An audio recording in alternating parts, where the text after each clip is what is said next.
brand new Brickyard Live Show. We are coming to you live right now on YouTube. If you're watching or listening to us after the fact, we definitely appreciate you tuning into it. And today we are wrapping up our NFL picture, putting all of those pieces together because we're previewing our final division. We're going to be predicting the schedule for every single team in the AFC West. Then next week, we're going to be able to give you our entire NFL picture, 1 through 32, where we think teams are going to finish. And then today, we're also going to be going through every single team's quarterback situation and rating that, and so much more. You're not going to want to miss it. But starting out, we always have to go over the best and the worst according to the Brickyard. And back with a legendary list is none other than Brick Jameson. And what best and worst, you may ask, are we doing today? We're doing the top 5 quarterbacks in the league, and then you are bringing us the worst, most vile, disrespectful to their franchise and fans quarterbacks in the NFL this week. Take it away. Yes, so for my list, it's a very intricate list. The worst of the worst, a disgrace to the quarterback position. These quarterbacks, unfortunately, have the brunt of what will be the worst top five according to the Brickyard. So without further ado, number 5, I have Justin One Reed Fields. Yes, I understand he's very fast. I understand that he can run. 1,000-yard rusher. He is one great running back. I cannot deny that. But quarterback position, a very important skill is to throw the football. And guess who was one of the most inefficient quarterbacks throwing the football? You guessed it, Justin Fields. Justin Fields, Jesus cannot save you. You are not a top 5 quarterback. You are number 5 on the worst quarterbacks on this list. At number 4, this is a situational quarterback. Situationally, he is great. But in the playoffs, number 4, the worst quarterback. At number 4, Justin Herbert in the playoffs. What is his playoff resume? Reason why he's not higher? Because there's not enough of a sample size. 2 games, 2 touchdowns, 4 interceptions, 60 QBR, 27-point lead gone against the Jaguars, the laughing stock of the NFL. And then what does he do against the Texans? A team that his defense holds to 20 points. He throws not 1, not 2, not 3, 4 interceptions. And that is why the Chargers were an early round exit last year. So at number 4, worst quarterbacks, Justin Herbert in the playoffs. At number 3, I have whoever the fuck is the Saints quarterback. Tyler Shaw, Spencer Radler, quarterback bum off the street, who knows? UFL alumni, we don't know. Whoever is the quarterback for the Saints at this point, Arch Manning is soon to be filling those shoes next year, and they will most likely not be on the worst top 5.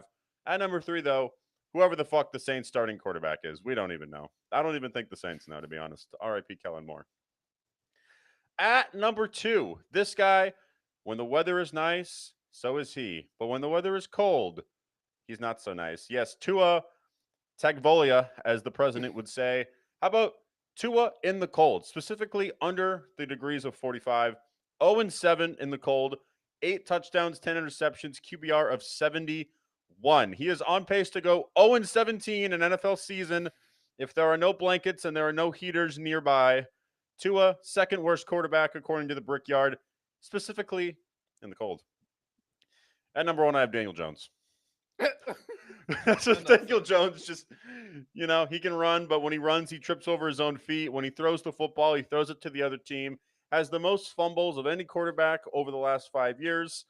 And he got benched for Tommy DeVito in New York. And then now he's going to be starting for the Colts for the time being, unless if AR can't throw over 50%, takes his job eventually. But at number 1, I have Daniel Jones. Maybe an anticlimactic number 1, but Daniel Jones fucking sucks. So he's number 1. Walt Jr., Daniel Jones, it's interchangeable. Who would have thought that Let me play football. The quarterback from Duke University, known for their great quarterbacks, who would have thought that that would have failed? Maybe they make great point guards in the NBA there, but not necessarily quarterbacks, apparently. Guys, let me throw pick sixes.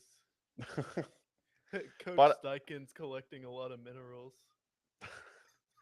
But I'm tired of being negative. It's time to be positive.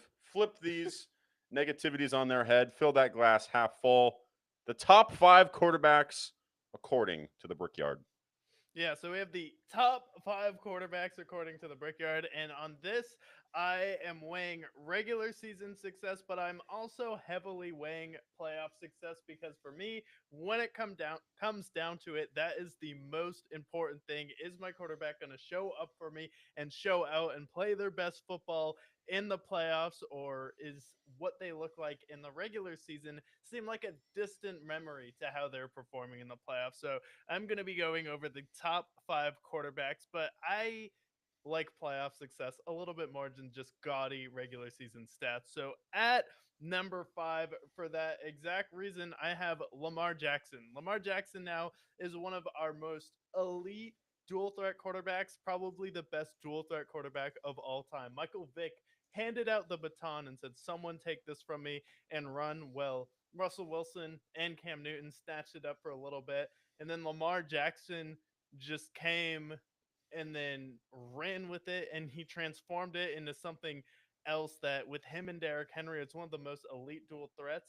And he has 2 MVPs now, and he's had some of the most elite dual threat seasons we've ever seen. But we've also seen him have some meltdowns in the playoffs. So that's why he's a little bit lower on this list than most people would like him. So at number 4, we have Lamar Jackson. For the same exact reason, and people will freak out, don't kill me, Josh Allen at number 4. Now, Josh Allen is at number 4 because early on in his career, he kind of was a project. He took about 3 years to really come into his own, and he has not been able to get over Joe Burrow and Patrick Mahomes in the playoffs. And now Burrow hasn't been in the playoffs as much as Josh Allen, but when he is in the playoffs, he has made the most of it. He's been to the conference championship twice. He's beaten Patrick Mahomes, which is something that Josh Allen hasn't been able to do. And then last season, Joe Burrow probably had the best regular season out of any quarterback if his defense could stop a nosebleed. So at number 4, I have Josh Allen because he's one of the most dominant physical freaks in the league, and he is the heart and soul at this point of the Buffalo Bills. At number 3, I have Joe Burrow. Joe Burrow has been one of the best regular season quarterbacks in the league. He had the best stats of any other quarterback. He probably would have been MVP if they were in the playoffs, but he's just missed the playoffs too many times. He hasn't been able to get going in September, and if he could have scored just 10 more than 10 points versus the New England Patriots last season, you're probably looking at the Cincinnati Bengals in the playoffs of vying for an upset in the first round. But since he doesn't play an entire season and doesn't give you a full body of work, we have to put Joe Burrow at number 3, which leaves me at number 2. Well, a lot of people aren't going to like this, but Jalen Hurts. Jalen Hurts is the second best quarterback in this league because now he is one of 2 active people in the league to beat Patrick Mahomes in the playoffs. And well, he has a lot of talent. Look at, he has Saquon Barkley. He has one of the best defenses in the league. What quarterback who has won a Super Bowl hasn't had talent? And every single time, oh, Aaron Rodgers is the top 5 quarterback. Ben Roethlisberger is the top 5 quarterback. One of the most dominant backyard football styles we've ever seen. And then also Tom Brady. Jalen Hurts has the leadership. He's a dual threat quarterback. And then he was able to get it done versus Patrick Mahomes when he has someone like A.J. Brown, some inconsistent wide receiver health, and he was able to stick it out with a new offensive coordinator pretty much every single year since he's been on with the Philadelphia Eagles, just because they all keep moving on and getting head coaching jobs because of Jalen Hurts and how exceptional he's been. Now he's been to 2 Super Bowls, and he won the Super Bowl last year. So I have to give this one to Jalen Hurts. At number 1, Patrick Mahomes. Again, anticlimactic, just like Daniel Jones being the worst quarterback in the league, death, taxes, and Patrick Mahomes being the best quarterback in the league, even though Dan Orlovsky left him off his top 10 quarterbacks when it came to just throwing mechanics. Like, okay, that means that mechanics mean nothing if you're going to leave Patrick Mahomes off your top 10 list for just, oh, well, he doesn't throw the football as nice as everyone else. So I have Justin Herbert and Jared Goff over Patrick Mahomes. Like, really, dude? 3 Super Bowls, 5 appearances. Went toe to toe with Mahomes, went toe to toe with Brady. He's, in my opinion, already the second best quarterback of all time. I like this list. We balance it. Also, Jalen Hurts, another thing. Yes, he's made it to 2 Super Bowls. That other Super Bowl, it came down to one play ultimately, and that's what ultimately cost them their game. He could potentially be a 2-time Super Bowl winner had a couple of plays gone his way in the other Super Bowl. So this is a good list. I think these are the people I would have in my top five, shifting the rankings maybe slightly, but Jalen Hurts, for what he's been able to do with the Eagles as well, I think it's well deserving him at number two. Yeah, I think with everything he's accomplished, he was a runner-up in the MVP voting at one point in the league, and it's not just Saquon Barkley. He got to the Super Bowl without Saquon Barkley, with people like Kenneth Gainwell, Darren Sproles, and Boston Scott being the running backs there. So I definitely think that Jalen Hurts is worthy of being on the top five, and at number two here, where Lamar and Josh Allen haven't even been to a Super Bowl yet or even competed with Patrick Mahomes to the same level. And Josh Allen and Lamar both choked last season. Joe Burrow just isn't in the playoffs enough for me. Now, you can talk about is that his team giving him enough support, but when you're getting paid that much, that's going to be a problem, especially when you demanded that T. Higgins and Jamar Chase get paid, and now suddenly you don't have help. Like, all right, what's it gonna be? Because you don't. I don't believe that you actually need T. Higgins and Jamar Chase. I'm fine trading T. Higgins and then having an offensive line and a semblance of a defense. You don't even need an elite defense. You just need a bend but don't break defense that doesn't give up touchdowns. If they had an average defense last year, that team probably goes 13-4 ultimately. But you couldn't stop the Ravens both times. You couldn't stop the Patriots in week one. You couldn't stop the Chiefs. You couldn't stop anybody when it mattered. So ultimately, you give them a solid, even just a middle of the pack defense, and that team's in the playoffs last year. And who knows what ultimately happens because the Chiefs looked very vulnerable last year. So hopefully they can figure that out. But I agree. I think the Bengals have also proven that they can draft receivers well. You see the Russian guy that they drafted a couple of years ago. He's been able to be very effective for them. They spotted out the Trent Irwins of the world just kind of laying around. So they can get receivers. Bengals have never had an issue getting receivers. So getting rid of T. Higgins wouldn't necessarily be a bad idea. Just keeping Jamar Chase and Joe Burrow together. Yeah, and they got AJ Green too at one point. And they've always had like a solid, even the Andy Dalton years. I feel like they had really good receiving cores. They drafted people like Tyler Eifert there. They Muhammad, got Brandon Lloyd too. Muhammad Sanu also. Yeah, but So we got the everybody. Bengals sometimes are they going to bet on themselves? We don't know. But Michael Porter has kind of been going on a generational run right now, where he's been on a couple podcasts. He was on the One Night with Steiny podcast, which was super clipped up, and now seems like he's trying to, I guess, create a brand now that he's in Brooklyn, kind of be the main character of his own story. And he essentially was like, some guys can just tell their friends, hey, bet on the under for me tonight. I'll fake an injury and then we'll all make a bag here. And he really just broke down some of the ins and outs of sports. And then he had a large amount of media of backlash where people like Kendrick Perkins and Stephen A. Smith were just like, dude, shut up. What you're like just destroying the integrity of the game. Like someone take the mic away from him. Where at my point, I'm like, I honestly just prefer transparency. And then someone like Michael Porter is just an NBA player, like actually giving you real insights into the game and how the league operates and how players like it's more valuable than anything Dan Orlovsky or Kendrick Perkins has ever offered as a commentator. Yeah, I would agree. And when you tell me about how these players in the NBA, guys who aren't necessarily making superstar money, maybe they don't have the endorsement deals and maybe they're just riding the bench ultimately. Like you're telling me a guy who grew up in not great beginnings. I'm not sure Michael Porter's upbringing, but plenty of players in the NBA who are playing as like the ninth role men ultimately. You're telling me those guys don't ultimately set aside like, hey, I'm going to fake my injury so I don't get my over ultimately. Like I think that's definitely possible. And that's the problem I think that's going on with sports gambling now is as it continues to be, heavily marketed in the NBA, in the NFL, in baseball, all the major sports, and they continue to be more hand in hand with the ownership of those sports, I think we're bound to see some sort of Black Sox type of scandal over the next 10 years, especially as this continues to get more nationwide as well.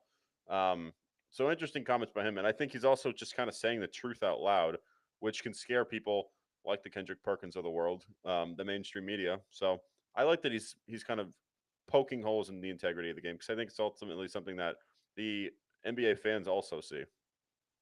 Yeah, and I feel like it's a good way to connect with like kids, middle schoolers, and like teenagers to move more merch. Because if you listen to Michael Porter talk on a long form podcast, you're more likely to buy either his shoes or a jersey for him. And he's someone that came from 10 kids, he said, and his dad made $30,000 a year. Essentially, his mom would go to Panera, wait at the end of the day for them to throw away the bagels so that she could take home like the free bagels that they were just going to throw out. So he's someone who understands like what it feels like to come from poverty.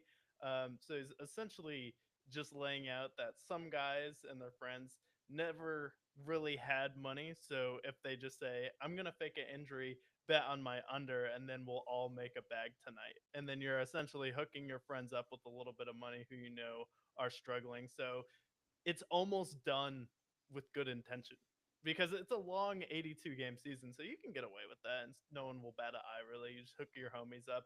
Hey, bet 1,000. I'll give you $1,000, like through a LLC trust or way to make it anonymous. You may not even need to do that. You bet the under on me. Now you have $4,000, and then that's a solid salary for someone in a month to make $4,000. So you just do that a game or two each year. Friends make a couple grand, pocket it. Yeah, $4,000 to just an ordinary person, that's going to pay your bills maybe for 2 months if you're depending on how your expenses look. So I think that's definitely fair. I also think that it's a very easy sport that you can. I think basketball especially is the easiest sport that if you needed to miss a few shots or maybe take some bad shots on purpose to maybe not reach your over, is also very possible there. You have 82 games in a season, and a lot of these guys are coming from humble beginnings. So I I'm not surprised by any of these comments whatsoever. Yeah, and he also talked about too, which I think was interesting and something he's been talking about. Someone asked him what was something you didn't expect. And it was kind of just he never really thought of basketball as a way to make money, but kind of just how lonely it is on the road for some of these NBA players if you don't like have a significant other. Also dealing with if you don't while gambling hit someone's bet, whether they bet it over or under, you're part of their parlay. Like, people are vicious out there where you're getting death threats from people. People are bullying you, and I'm not. This isn't a call to be, oh, feel bad for the millionaire, but these are people at the end of the day. And you're also dealing with the 82 game season where you're bouncing from Denver, then you're traveling all around the country where for the majority of it, you're just alone in a hotel room. Then you get there at like 5, do your shoot around. Then you have a game for 2.5 hours, and then you have to deal with some of the most retarded questions from the media. You played bad tonight. What do you think happened? I don't know. Bad night. Yeah. Yeah. Also, like with someone like, do you know where Michael Porter was from? Is he from? He's not. I'm assuming he's not from Denver. Um, but ultimately, that's another thing. Is like you have 82 games. You have 41 that are in the at home necessarily, but where you're ultimately staying could very well just be like just another city that you have no connections with, no friends there. I think he's from Brooklyn or he's from Missouri originally. It looks like so. Yeah. Like he's not from like NBA territory, so he doesn't really get to go home until the off season's over. In which case, he's training for the next season. He's still traveling around. He's doing his endorsement deals. So especially like not having a wife, especially like like moving across the country can be really hard for these people. You're like trying to make your friends, and if you don't like the friends that are on your team, like you're just kind of stuck there because you don't want to make a scene. So it can be really hard. I imagine it's quite a lot of mental turmoil that the NBA players have to go through, and other sports included. For sure. And Kevin Love was like him and DeMar DeRozan were the first ones who kind of opened up about depression and some mental health issues in the NBA, and they kind of led the charge. And speaking of mental health issues, Michael Porter, I guess the biggest quote he got in trouble for was he was talking about how women are kind of his addiction, and then he said, "For fun, I randomly play Andrew Tate clips around them to see how they'll react." And that was the Oh, I clip saw. that everyone was like, "Okay." Get this guy off his mic. No, that's funny. I fuck with that. I think Michael Porter is going to do really well in Brooklyn ultimately because ultimately, like, I feel like the Nets thrive when they have like a couple of decent players. Like you have him, you have Mikael Bridges. At one point, I know they ended up trading him, but they have a fairly nice, like, just fun roster of players.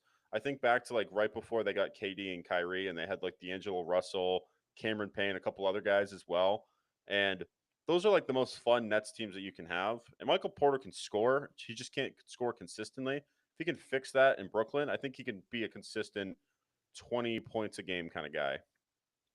Yeah, no, Michael Porter is just a tall D'Angelo Russell, and I think this could be a good opportunity for him to really grow up and mature into a new role. So hopefully we see him grow. But excited to see how the Nets look with Michael Porter next year. And the NBA has a little bit of a new look. This will be our last NBA topic, but so TNT is out and they announced a new streaming schedule here. So if you're not aware of this, on Mondays the NBA will be on Peacock, and then Tuesday there'll be NBC plus Peacock double header.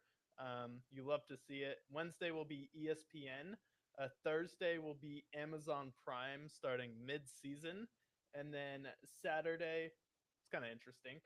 Friday will be Amazon Prime and ESPN. Saturday will be Amazon Prime and ABC, occasionally ESPN. And then Sunday we'll have ABC, ESPN, and NBC slash Peacock. So now they're leaning into the streaming platforms. You had the typical backlash from people like, I remember when we only had Netflix. Why do I have to get so many streaming platforms? I miss cable, people reacting to this. But what do you think of this new schedule for the NBA? I think it's exciting. I mean, you have Peacock. They've already been partnered with Peacock for a while, but I like that they continue to have Amazon factoring into these games. ESPN was inevitable. I know we're going to see like Charles Barkley and Shaq back with ESPN as well. That should be interesting. But I think it's inevitable, right? The streaming service, ultimately, we're in the streaming era now. So having a couple of different streaming services, especially when we're entering football and NBA season, it's a no brainer ultimately. But I think it's going to be fun. Like, I like the way that they break it up. We have different commentators for each days of the week. And ultimately, I think it's going to make for a good product. And I think we're going to have some good games ahead of us. And what's your we get this every time with the NFL splitting up their streaming services where everyone freaks out about it. My only issue really with the NFL is Monday Night Football. Because ESPN Plus only has some of them, even though they have their own streaming platform. But for me, like the big difference between all these streaming services and cable, say you have HBO Max, Amazon Prime, which on its own is just Amazon Prime is worth it. I mean, you get 100%. 2 day shipping. So that's like its own thing on its own. So that's just worth it to have. But then you also have like HBO Max and Peacock and Hulu. If you have all of those ad free, sure, is it basically the same amount as paying for cable? Yeah, but guess what? You actually get to pick what you watch without ads. Crazy, right? That's the difference. So everyone's like, I don't understand. We had cable. Like, cable would just schedule it. Hey, at 8 p.m. on Friday, this is what's available for you with fucking 2 hours of ads where you can just pay for a bunch of streaming services. Maybe you pay like $60 a month, or you share with a couple other people where you go half season, share the login on it. Like by the time you share the login, maybe you're paying $40 to $50 a month, where cable is still like $80. Yeah, it's still ridiculously expensive, and I can't just say, "Hey, I want to watch Alien this week," and just go and pick and watch Alien that week because you can't do that. Ultimately, it has to be on when it's on. Sometimes they don't even play the full movie. Sometimes they cut it. They make it clean for some reason. It's for the audiences, for the families. Oh, God forbid they hear the word "fuck." It's the end of the day. But I think now it's like you have streaming services. You can pick what you want to watch anytime. So I advocate for streaming. It is annoying that it can't just be on one service. Like the NFL and the NBA could probably just make like a just one singular package, and maybe someday they do. But ultimately, like we're still able to watch them, or at least some of these games for $15 a month, which is not that bad. No, not at all. Even like Peacock without ads, you still get a lot of good shows on it. You still have like The Office. For a lot of people who love that show, you have that '70s show, and just being able to pick the movies you watch without ads. Like I definitely think it's better than cable. And at most, you're paying maybe $60 a month by the time you finish sharing streaming platforms. And if you're not sharing streaming platforms with people, maybe you just need friends or you need to learn how to network. Yes, or just bootleg it. There's probably ways to do that too. Oh, for sure. No, that's like the other comments like I will be watching on Stream East, Stream East. Dick, Stream East, Pornhub, Stream East, Stream East for all of these games. Yeah, that's what we've been doing. I mean, some people are not us necessarily. We don't break the law, but other people. No. That's how a lot of people have been watching football and basketball and all these other sporting events over the last decade, basically, because it's free. Why not? And if it's for free, why not? No, we at the Brickyard do not break the law. And you talk about free, well, something that's not free in the NFL, it's actually quite expensive. It's like paying for cable sometimes because you don't necessarily always want the thing you get is NFL quarterbacks. So what we're going to do is we're going to go through the depth chart of every single team and we're each going to give our reaction and sentiment to each team's quarterback situation where this is stuck with the contract, need to move on in a good position where maybe we can draft a quarterback and we have some cap space, or we're in a stellar position and we like where we're at right now. So we're going to start in the NFC West right now. The Arizona Cardinals have Kyler Murray, Jacoby Brissett, and Clayton Tune. What's your sentiment on the Cardinals quarterback situation? Stuck. Obviously stuck. Kyler's contract is terrible at this point. He's proven to be an average quarterback, proves to be a guy that's not going to carry your team. You're paying him an absorbent amount of money for the next like 2 or 3 years. And then your backup to him is Jacoby Brissett, who is definitely like a bridge quarterback. So Cardinals are stuck right now. Maybe they get out of it at the end of the year, but they're stuck for sure. Yeah, the only thing that Jacoby Brissett has ever bridged is his 2 point conversion that he threw in the end zone. One of the Jacoby Brissett still has the worst NFL play I have ever seen in my life. Throwing a check down in the end zone in man to man coverage with the corner on him will forever blow my mind. I remember seeing your live reaction to that. That play was retarded. So yeah, I agree. The Cardinals are stuck, and the main reason they are stuck, quick thoughts would just be no one wants Kyler, and if you do, you're dumb. Nobody wants Kyler, and his contract is bad. Like he's still got another 3 years on his contract, and he's getting paid like $60 million, and he hasn't won a Remember, playoff game. remember too when everyone was like, "Oh, the clause that he has a film study clause, that's racist." Like maybe he just needs to put the Call of Duty down and actually study film. And I I'm a zoomer, so I also don't really have an attention span. So maybe I would also need a clause to study film too, because some of us are just ADHD, where you grow up in the Vine era with Reels and TikTok. I'm not on TikTok, but sometimes it's hard to focus on film. Yeah, and it wasn't right. It's there's a clear split from when Call of Duty comes out before and after. His stats are jarring. Like it's not like oh, Kyler, what a coincidence this is. No, it's like every single year after Call of Duty comes out, his performance plummets. Yeah. So I think it's obvious. But we move on to Seattle, who has Sam Darnold and Drew Lock and Jalen Milrow, and they also have John Rice Plumley, whoever that is. Nice. Some UFL guy probably. So I can't say they're stuck, but that's probably where they fit the most. They drafted Jalen Milrow, I think, in the third round. We'll see what he turns out to be, but I think their current situation just feels like they're in a bridge situation. I know they paid Sam Darnold allegedly $100 million, but I think that's a deal that they can easily get out of next year. And they have a rookie quarterback. We'll see how good he is. He played for Alabama. He was solid for Alabama. And then Drew Lock's terrible. So if I had to give it a grade, I'd give it a C. Yeah, I think the Seattle Seahawks are lost because I think their roster defensively, you still have Jackson Smith and Jigba, two decent running backs there. I think you're just not good enough to get a top draft pick, or you'll have to really make a big swing for it. So you're kind of just lost right now, shuffling around. Where your quarterback situation for me is just lukewarm at this point. Where maybe Sam Darnold will be good, but your best case scenario is Sam Darnold playing terrible and you getting a top 3 draft pick next season. Yeah, I can agree with that. And then we have the Rams, who have Matthew Stafford and Stetson Bennett. That's the best. I mean, can it get any better than that? I mean, you have Stetson Bennett and Matt Stafford. Matt Stafford's pretty cool. I mean, he's a pretty good guy. Probably top 10 quarterback in the league, top 6 or 7 to some people.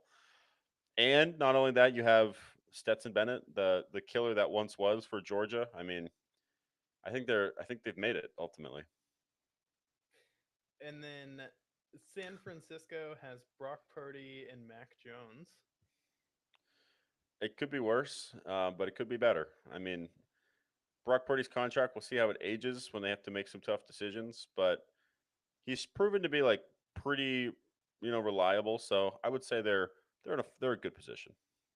Yeah, I think they're pretty good right now. Where Brock Purdy, you're able to get a team friendly enough deal where, for me, Brock Purdy is not really going to be the issue with this team. It's going to be every other position is really old on this team. And if you didn't hit in your draft at wide receiver, it's going to be a long season for him, especially with Christian McCaffrey's injury issues he's had in the past. And then Brandon Ayuk is coming back from an injury, probably over a quarter of the way through the season. Like, that's not good.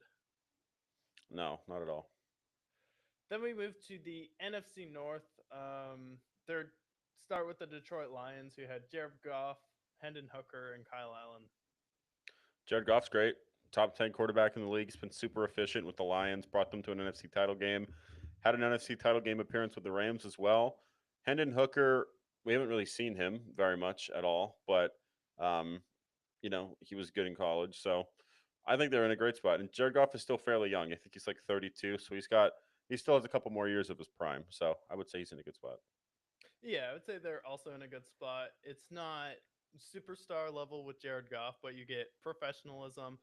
He's solid, and then he's just consistent. So you're always going to be in the mix. I feel like with the Lions, where sometimes he does have some lows, but I feel like it always tends to even out with Jared Goff, or he'll back it up with some stellar games. Yeah. Then the Vikings, JJ McCarthy and Sam Howell and Brett Rippon. I am not on the JJ McCarthy train. I think this is ultimately a bridge year. I think next year they probably draft a quarterback, but I think JJ McCarthy is going to be fine. He's going to be a game manager. He'll throw for 3,000 yards, 20 touchdowns, maybe have 10 picks. He's going to be okay. But their other quarterback situations don't inspire me either.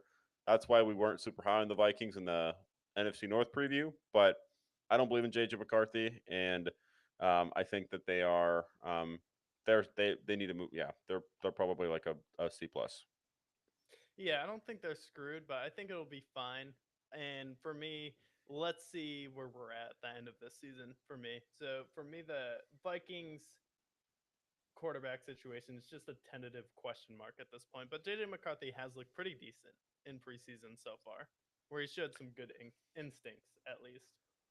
Yeah, I think he's got a great coach. He's going to have a great scheme around him. So, and he has Justin Jefferson and Jordan Addison and TJ Hawkinson to lean on. So, he's got a lot of good options. So, I think the system's going to help him a lot.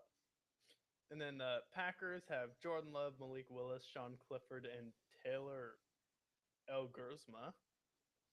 And I heard he's in contention for the starting job. I don't know, but Jordan Love, I love Jordan Love. I think he's great. I don't think we've seen the best of Jordan Love yet. And I don't know what it is with Matt LaFleur and Malik Willis, but the Malik Willis that I saw for Green Bay is a very solid backup. He played very well with them. So they're in an ideal spot. They have their franchise guy. They've already paid him, and they have a backup that when Jordan Love gets banged up, he can play in and play well. Yeah, I mean, you have the Brett Favre's of Jimmy Garoppolo as that quarterback for me, so I think you're in a pretty good spot. That's a good comp. Yeah, And I'd then agree with that. for the Chicago Bears, you have Caleb Williams and Tyson Badgett. Yeah, I saw they just signed Tyson Badgett to a 2-year deal, so he's getting some money. Caleb Williams, that's another person you can kind of put him with the Vikings. It's a question mark. I think Caleb Williams has a much higher ceiling, but I also fear he could be Trevor Lawrence, which that's a very, very I think that's very fair of me to say, to be honest.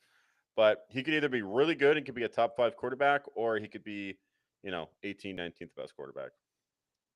Yeah, it it concerns me a little bit for the Bears, but I think they'll be able to potentially move on. But for me, it's really gonna depend on their coaching with Ben Johnson. Is Ben Johnson the guy? Because I feel like you can get a quality NFL starting quarterback out of Caleb Williams. Is it going to be him as Jay Cutler or not? So I will put tentative as my sentiment on the Bears quarterback situation. And then for the NFC East, we have the Philadelphia Eagles who have Jalen Hurts, Dorian Thompson Robinson, Kyle McCord, and Tanner McKee. Nice. DTR. I did not know he went to the Eagles, but they have the second best quarterback according to the Brickyard, so they are in an ideal position. And he's a Super Bowl champion. Yeah, no, I would definitely say this is ideal. We don't really need to say too much more about that. Jalen Hurts keep creating magic in Philadelphia. And then their new rival, the Washington Commanders, have Jaden Daniels, Marcus Mariota, Sam Hartman, and Josh Johnson. That's again as ideal as it gets. Marcus Mariota is a good backup. Jaden Daniels, arguably in the top five conversation already. MVP favorite for this upcoming year. So, I mean, that's another one ideal as it gets. Yeah, no, that one's definitely ideal, especially since you don't have to pay him for another 2 years. So Commanders definitely have a high ceiling with Jaden Daniels there, so no complaints. And then Dallas has Joe Milton, Will Greer, and Dak Prescott. Yeah, they're stuck. I mean, Dax Press, he's making like what, $70 million this year. They still Yeah, owe him a bunch of money. Joe Milton has had some great highlights in the preseason. Big Joe Milton fan. Um, gaudy highlights. got it. What a He's had some. cannon of an arm Joe Milton has. Joe Milton's a beast, to be honest. I hope he someday has a short period where he starts. But Dak Prescott, I mean, that contract's awful. I think he's still, he's still in that top 10 conversation, but he is getting older and he hasn't delivered in the playoffs. And your contract's massive. Part of the reason why you're probably not going to pay Micah Parsons. So you're stuck with Dak right now. Yeah, no, you're definitely caught in the middle with Dak Prescott right now. And have you seen some of the clips coming out of the Dallas Cowboys documentary where Jerry Jones is talking to the Rams? He's like, wow, what you did with Matthew Stafford and laying everything on the table, that's something I could never do. Yeah, it's just been embarrassments. I know he said that he runs it like a soap opera for the Cowboys, always is in the Yeah. headlines. I'm like, you're just sabotaging your own name right now and the Dallas Cowboys brand. It's just, it's disgraceful. No, Jerry Jones thinks he's running Love Island for football. It's insane. Yeah, it's rough. And then the New York Giants, they have starting with Tommy DeVito, Russell Wilson, Jameis Winston, and Jackson Dart. And obviously Russell Wilson as well. Yeah, Yeah. I mean, I would say this is actually ideal, to be honest, because the Giants all around the board, like, yes, they have Malik Neighbors and they have some nice players on defense, but they're in the ideal position because they're going to be terrible this year. Whether it's Jameis, whether it's Russ, whether it's Jackson Dart, whoever it is. I mean, maybe Jackson Dart's the hero that they've been looking for in the Big Apple, but this is ideal because you're going to be terrible and you're going to have a quarterback very soon. That's not these guys. Yeah, for me, this is just funny. What embodies the Giants quarterback room is just when Trump was asked one word about OJ. Golf. Golf. Like Yeah, it's just a funny quarterback room in my opinion. Like that's really all you can say about it. You have Russell Wilson, Jackson Dart, Jameis Winston, and Tommy DeVito. Like, how can you not think this is hilarious? Even if they're bad, it's gonna be entertaining. Like, this is a real soap opera. Like Dallas, their version of a soap opera is just when you see those really bad mob movies on like Fubu or something that boomers watch, where the Giants are just like it's just it's like out of touch funny. It's it's zany comedy. fireworks. No, here's the thing with the Giants is like, you know how like a couple years ago the Lions were on Hard Knocks and everyone loved them, and that's kind of where they became like America's team. The Giants, and I think there's certain teams that they should just intercept whatever the plans are for Hard Knocks. You just give them the camera. And the Giants are that team. Because why are we going to stop watching them in the, preseason and training camp? I want to see them through everything, both when Jameis starts and when Russ has one of those games where nothing is easy for him, or when they get the rookie in there, or Tommy DeVito eventually is playing for them, and the city of New Jersey is going rampant for him.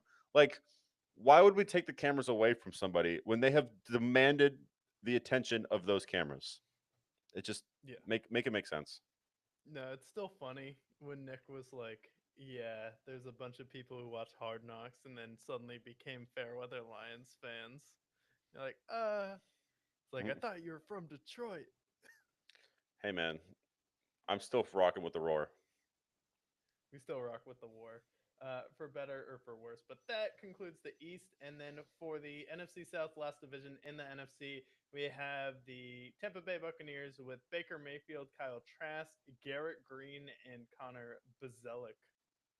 I think it's a good place to be. Baker isn't going to be world changing for you, but he is going to be a top 10 quarterback. He had the most touchdowns last year. So they're in a good spot. He's a franchise guy. They're paying him. So I think they're in a good spot.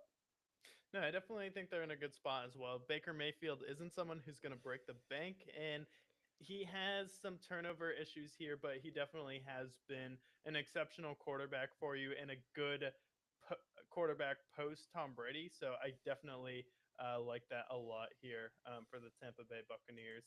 And then the Falcons have Michael Penix, Kirk Cousins, Easton Stick, and Oh, Felipe Frank. interesting. I didn't know Easton Stick went to the Falcons. Just like the Vikings, just like the Bears, there's a question mark there. I have no idea how good Michael Penix is. I saw a couple of games from him last year, and I'm like, I couldn't really get a full opinion of him. I think he's going to be fine, but definite question marks. Is he going to be great? Is he going to be terrible? We don't know. And then Kirk Cousins, future Hall of Famer. I don't think he's got much left in the tank. Yeah, for me, for Atlanta, I actually like Michael Penix a lot. I thought he showed some poise when he was on Sunday Night Football versus the Philadelphia Eagles.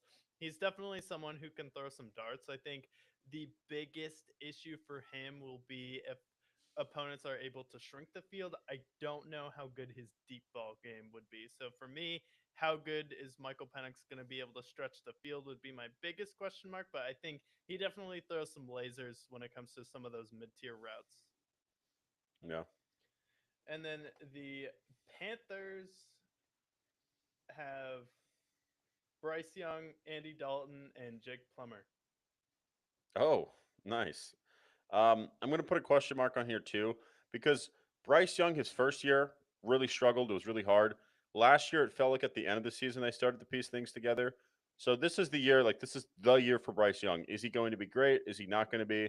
So I'm going to put a question mark there. I believe in Bryce Young. I think he'll be solid for them. So I'm optimistic, but I'm going to still put a question mark. Yeah, it's also a question mark for me. I think Bryce Young should be good, but we did get a small sample size, so will people be able to adjust to a full season of Bryce Young? I think so.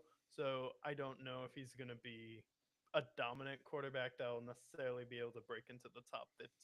But we'll see. I feel like if Bryce Young can break into the top 15 quarterbacks ranking wise this season, as far as sentiment, I think that's an accomplishment for the Panthers and Dave Canales. For sure. And then the New Orleans Saints, Have. blank. There's nothing there. I would rate their quarterback situation as you better pray to God that Arch Manning doesn't hold out and say he doesn't want to go there. Yeah, I mean, according to the Brickyard, third worst quarterback situation in the league. I mean, good lord, Tyler Shaw, Spencer Rattler, all these guys that like are probably going to play in the UFL someday. Like none of these guys are going to have a starting job ever again. So this is their opportunity. Um, yeah, it's as bad as it gets. It doesn't. I don't think. I think there's maybe one other team that's maybe in a worse scenario, who we'll cover later. But the Saints, it's rough. Hopefully, Arch, plays for you. No, bro. If you don't believe in Jake Hayner, you're a casual. Jake Hayner, that's a pull.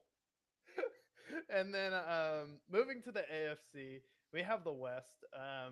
I mean, starting with the Chiefs, Patrick Mahomes, I would Yeah. say with Patrick Mahomes, Gardner Minshew, and Bailey Zappi as your depth chart. as good as it That's gets. legit. How can That's you great. get better when you have two elite backup quarterbacks with Bailey Zappi and Gardner Minshew? Yeah, that's as good as it gets. Obviously. Denver, we have Bo Nix, Sam Etlinger, and Jared Stidham still hanging around. Another Patriots quarterback in the West. Yeah, I like Bo Nix. I think there's still a question mark there. I think he played well his first year, had nearly 30 touchdowns. I think he got, especially getting better at the end of the season. But there's question marks. It's his second year. Will he have a slump? And is he going to be a guy that's a top 10 quarterback? I don't know if he's top 10 caliber, but I think he'll be like middle of the pack. Yeah, for me with Bo Nix, I think he at this point is a white Dak Prescott. I don't know if he's necessarily going to be the most successful quarterback in the playoffs. I think only time will tell. I think head coaching wise, he's definitely going to be in a better situation than Dak ever was, especially when you're comparing Jason Garrett and Mike McCarthy, who lied to get the job interview. Not that we haven't done that before, but when you talk about the coaching situation, I definitely think Bo Nix could come close to that number 13, 12 spot next year. So I think you're in a fine spot if you're Denver. Yeah, And then for the Chargers, honestly, I like their backup quarterbacks better. But you have Justin Herbert, Trey Lance, and Taylor Heineke.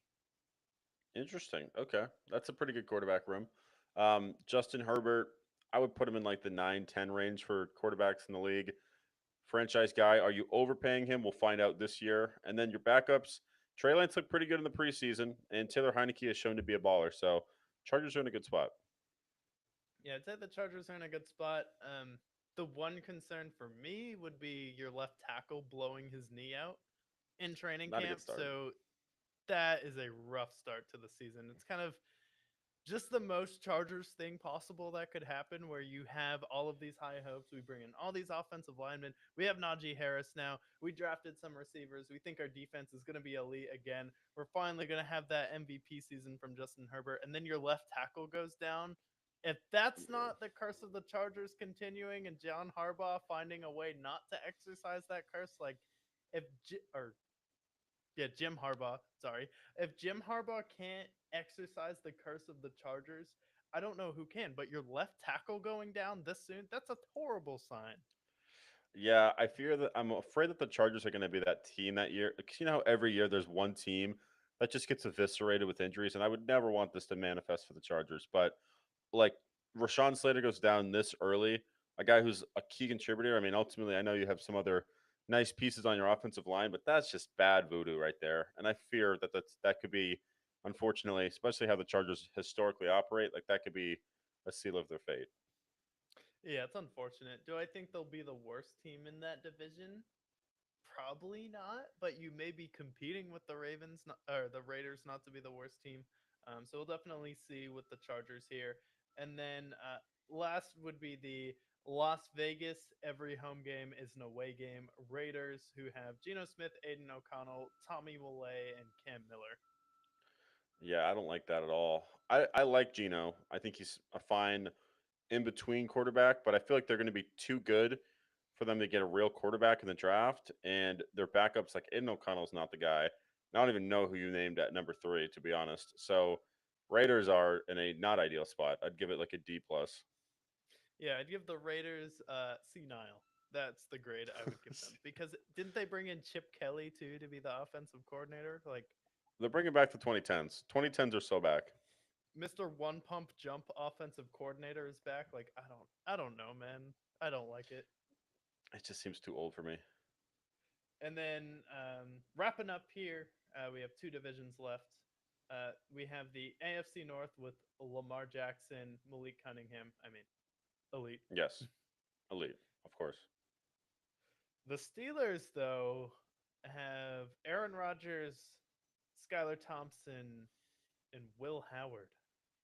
Interesting. Okay, Also the Notre Mason Dame. Rudolph there, I think. I think Mason Rudolph's on the Titans now, but yeah, I mean, Aaron Rodgers, this was sick 10 years ago. Now, not so great. Skylar Thompson, he's okay, I guess. And then Will Howard from, I believe he plays for Notre Dame, if I'm not mistaken. Maybe I'm wrong there, but rookie quarterback. Don't think there's high potential there. We'll see. But Steelers, yeah, this is great in 2016, but now this is not great. Yeah, I will also give the Steelers a senile rating at quarterback. Very fair. And then we have the Bengals here as well, who have Joe Burrow, Desmond Ritter, Yes. and Jake Browning. I didn't know people were still calling Desmond Ritter, but apparently he's on the Bengals now. He's on the Bengals. He's going to be great. Right, stand holding the clipboard for Joe Burrow. This is ideal as it gets. You have Desmond Ritter. He's in the hearts of some people in the NFL. Some people love him. And then Jake Browning. He showed to be a very good backup when Burrow went down a couple of years ago. And then obviously Joe Burrow, third best quarterback according to the Brickyard. Yeah, so I would say it's as good as it gets with Joe Burrow for the Bengals there. And then we moved to the Browns, had a controversial announcement where Joe Flacco is the starter. Then you have Kenny Pickett, Dylan Gabriel, and Shador Sanders. Yeah, you know how I was talking about the Saints earlier? I think the Browns is more of a mess. Like Joe Flacco, if Joe Flacco wasn't a part of this at all, it'd be worse. But Joe Flacco's there, and he's proven to be the ageless wonder. He seems to get better with age, it seems like. But then, like, Kenny Pickett, come on, that's not winning you games. And then you have Dylan Gabriel, who is probably, I mean, he might get cut potentially. And then you have Shador Sanders. And who knows what Shador Sanders will end up being? He's looked fine in the preseason, but this is a mess. This is as big of a mess as you could possibly imagine. Oh, surprise, it's in Cleveland, Ohio. Yeah, and it's insulting how stupid some of the modern media is, where Drewski can go on ESPN, the number one channel for sports commentary, but they can't find people who actually care enough to study or know the greatest sports running back of all time. But Drewski can go on ESPN and then be asked, like, that obvious Detroit Lions jersey you're wearing that says Sanders, Barry Sanders, one of the greatest running backs of all time. And then the dumbass host asking, like, oh, that's obviously a reference to Shador Sanders. Am I right? That was embarrassing. Especially, I mean, we have the NFL and ESPN in conjunction now. They pay for the NFL network.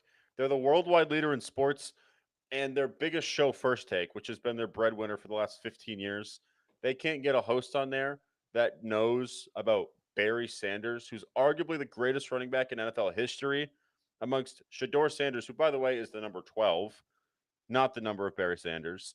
Doesn't wear blue, wears brown, the polar opposite of the color blue, dare I argue. Didn't wear it at Colorado either.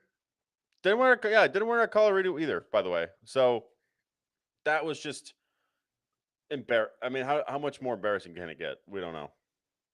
Yeah, and it's not necessarily the fact that she's a woman, but like she's came on and I was just one of those people where their mannerisms are always like, Making those faces. it's just annoying where you actually have some legitimate female reporters who are really good. Where you look at people like Jackie McMullen, who's been a really good reporter for a long time. Whether it's Rachel Nichols, Molly Karam has actually been a really good co-host. Someone like Kristen Leahy as well, where you have actual legitimate talent out there. Someone like Katie Nolan as well, Kay Adams, Yeah. who are legitimate out there. And then you just push this person who doesn't even know who the greatest running back of all time is. Like, are you fucking kidding me? What are we doing? This is the number one network for sports. Yeah, that was a disgrace. ESPN, what the fuck are we doing? Get somebody who knows who Barry Sanders is, or better yet, knows the color of jerseys. Yeah. Someone who actually knows what a Lions jersey looks like, even though he was wearing it backwards. But whatever. And then after that, we have the AFC East Buffalo Bills with Josh Allen, Mitch Trubisky, Shane Buechele, and Mike White as your fourth on the depth chart there. Elite, as Right. good as it Elite. gets. You have Josh Allen. Yeah, elite. The Miami Dolphins, they have Tua, Zach Wilson, and Quinn Ewers. What Oh, a quarterback room. that is a room of quarterbacks for sure. Quinn Ewers looked awful in the preseason. Zach Wilson, massive bust, and then Tua, who cannot play when there's fucking frost on your bite. So yeah, this is not ideal. No, the Miami Dolphins like quarterback sentiment for me is like when your girlfriend tries to make you watch Keeping Up with the Kardashians. No, no. No. Mm. And then the New England Patriots have Drake May, Josh Dobbs, and Jordan Yes, Woodridge. yes. Ideal as it gets. You have Drake May, the future Hall of Famer, and then you have the Pastronaut, the bald-headed assassin. You all know how much we love Josh Dobbs on this show.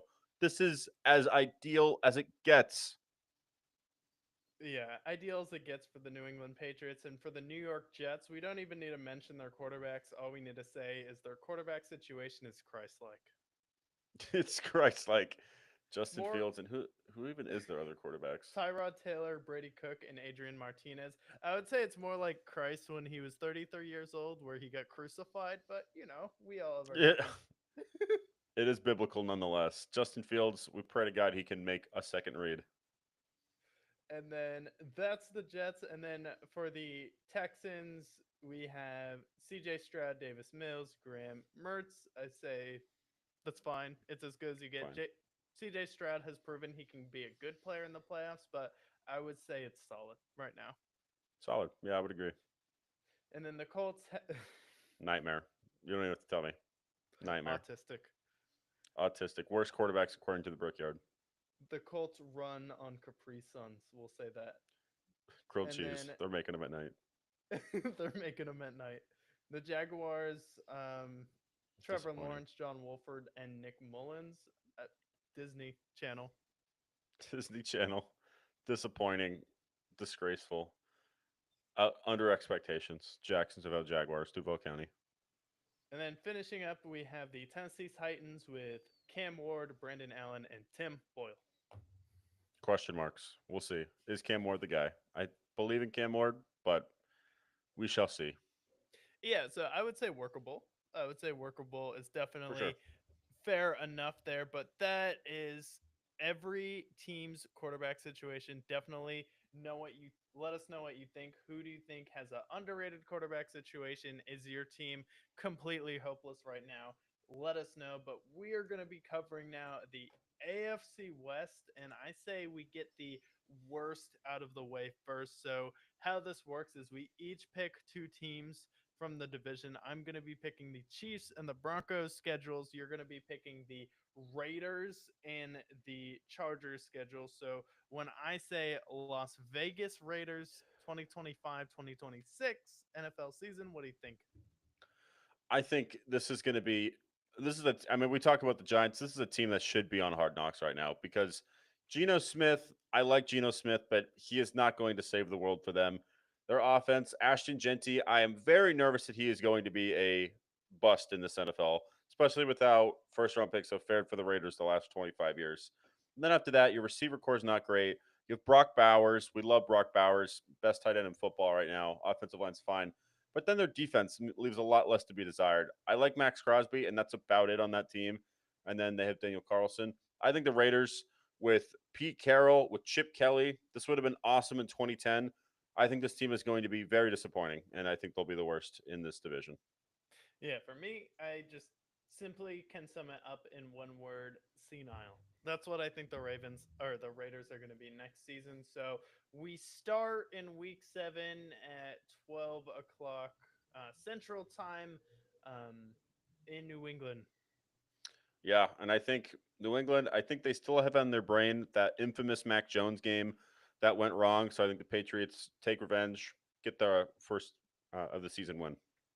All right, so now they start out 0-1, and then they go back to Las Vegas to face the Chargers. I don't know if that's a home game or an away game because neither of them have a fan base in Las Vegas. Monday Night Football, I think the Chargers will start off hot. So I will take the Chargers in this game. I think they are looking downward for the Raiders. All right, and then they go to Washington at 1 o'clock Eastern Time. I'm going to say no for that one. I think for obvious reasons. Commanders looking like a Super Bowl team. The Raiders, I just think it's starting to get desperate now. And then they host the Chicago Bears at 4:25 Eastern Time. Now they're 0-3. They've had some tough games. Chicago still figuring things out. I will give the Raiders the win in this case. Really? Okay. So the Raiders are now 1-3, beating the Chicago Bears, and then they go to Indianapolis to face the Colts. You sure you don't want to switch your picks here? I think they're going to win two of these next three games. I'm going to say they beat the Colts. They start off 2-3. They start out 2-3, so we get a Ashton Genty sighting and Brock Bowers versus the Indianapolis Colts, and then they host the Tennessee Titans. I will take the Titans to beat them in this game. I think of these three games, they win. I think they ultimately come out of their first 6 weeks 2-4, potentially 1-5. Maybe I'm being too mean to the Bears, but I think 2-4 is fair. All right, so now they are 2-4, heading to Arrowhead at 1 o'clock. Nope, not going to bet against the Chiefs against the Raiders. All right, so now they're 2-5, and then they host the Jacksonville Jaguars. Yeah, and I don't know how many wins are on their schedule. Honestly, maybe they beat the Jaguars. I'll pick them to beat the Jaguars in this case. I think they're going to get wins early, and then end of the season is when it starts to get bloody. All right, so they are 3-5 now, and Trevor Lawrence has been cut from the Jaguars after losing that game. And then they go to Denver to face the Broncos on Thursday Night Football because someone thought that was a good idea. Put the What? Broncos and the Raiders on national television. Everyone wants What? to see it when it's the only game. Why would they do this on my birthday? This is on my birthday, and I have to watch the Raiders and Broncos game. Broncos, do what you have to do. You have my full authority. If you need to press the nuclear buttons, you can. Broncos get the win. Yeah, if I was you, I would try and get kidnapped that night if it was my It might be birthday and they better. have the Raiders and Broncos. I hope I get kidnapped. But you take the Broncos. I take the Broncos. All right, so now they are 3-6 and host the Dallas Cowboys. And I will Probably an take away Jerry game. World. Maybe an away game. I think, yeah, Cowboys fans always travel, and especially for Monday Night Football, Cowboys will be ready to go. They tend to play better outside of home, so I'll take the Cowboys. Back-to-back national TV games for the Raiders. What is the NFL thinking? Can we flex them already? Is it too early to flex the Raiders? It is for the NFL. They're very slow on flexing games, a lot slower than they should be. And then the following week they host the Cleveland Browns. Okay, I think they can beat the Browns. I think Max Crosby alone can take care of it. This is going to be one of those games that's played all throughout the 4 o'clock slate. Even though nobody wants to see it, we're looking at like 16-12, but they beat the Raiders. They beat the Browns in this case. All right, so now they're 4-7 and go to LA in their first home game of the season to face the Chargers. Yes, that's definitely going to be a home game. I feel like them and the Raiders typically, the Raiders and Chargers historically split. So I am going to give them a win against the Chargers. I think whether it's at the beginning of the season or at this point in the season, one of those wins is going to be there for them against the Chargers. All right, so now they're 5-7. Max Crosby taking advantage of their left tackle shattering his knee in training camp, and then after that they host the Denver Broncos in And I December. think they and I think they lose that game. All right, so now they are 5-8, and then they go to Philadelphia. Nope, not putting against the Eagles. Not All doing right, that. and then they after they face Philadelphia, they go to Houston. And that's another loss. Right. So now they are 5-10. The schedule is definitely tracking. Then they host the New York Giants. Interesting matchup. Interesting matchup. It says to be determined. We already know based on their schedule that it's probably going to be on prime time for some reason. But I think they win this game. Geno Smith, I think, is amicable enough. That Giants defense at that point, I don't think is going to be firing in all cylinders. I will take them to beat the Giants. All right. And then they face the Kansas City Chiefs the final I week of think the the season. Chiefs, I think, can win even with Gardner Minshew or whoever else is at quarterback at that point. But I take the Chiefs to beat them. All right. So that would have them finishing at 6-11. I think that is Perfect. fair. Personally, I'd have them at 5-12, but I think 6-11 is fine. And maybe the Bears beat them that week. I think ultimately 5-12 to 6-11 is probably where I'd put them. But I think 6-11, just based on the fact that they have some nice weapons on offense, and if Ashton Genty is good, they could steal some games.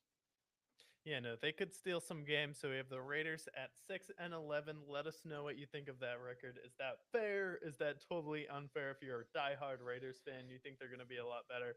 Let us know.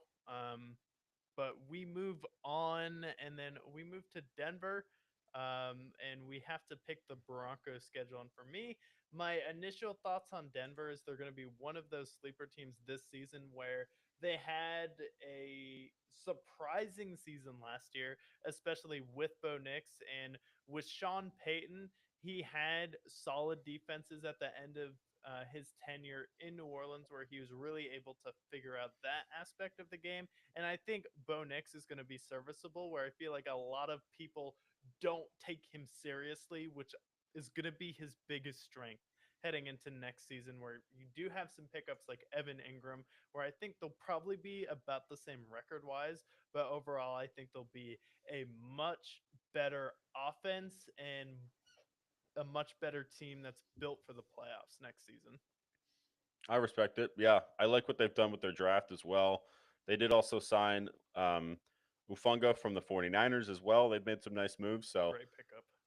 yeah. So let's get into the Broncos schedule. They start at home, and this is against the Tennessee Titans.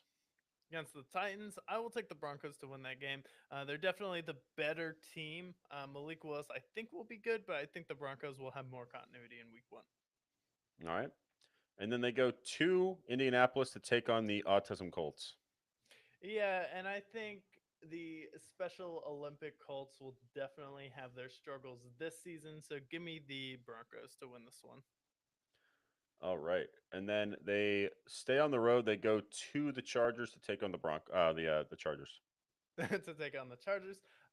This will be a nice home game for the Broncos. I think they should split with the Chargers, but overall defensively, I think that'll be enough to win. So give me the Broncos in this one. Okay. And then they're riding high. They're now 3-0, and they take on the Cincinnati Bengals Monday Night Football. Yeah, so they take on the Cincinnati Bengals, but it is in what month of the year? September, and the Cincinnati Bengals have not woken up yet. So the Broncos get off to a hot start in the first quarter of the season and go 4-0. Let's go. Broncos are riding high. And then they go to Philadelphia for week 5 to take on the Eagles at 1 o'clock. Yeah, and that's where they get their first loss in here. I think they will win a lot of games next season, but in Philadelphia, that's just a tough matchup for this team. It is, for sure. And then they have to go not only to the Temple of the Christ, but they also have to go overseas to eat horrible food in London. The London game, week 6 against the Jesus Jets. Yeah, week 6 against the Jesus Jets, and give me the Broncos in this one.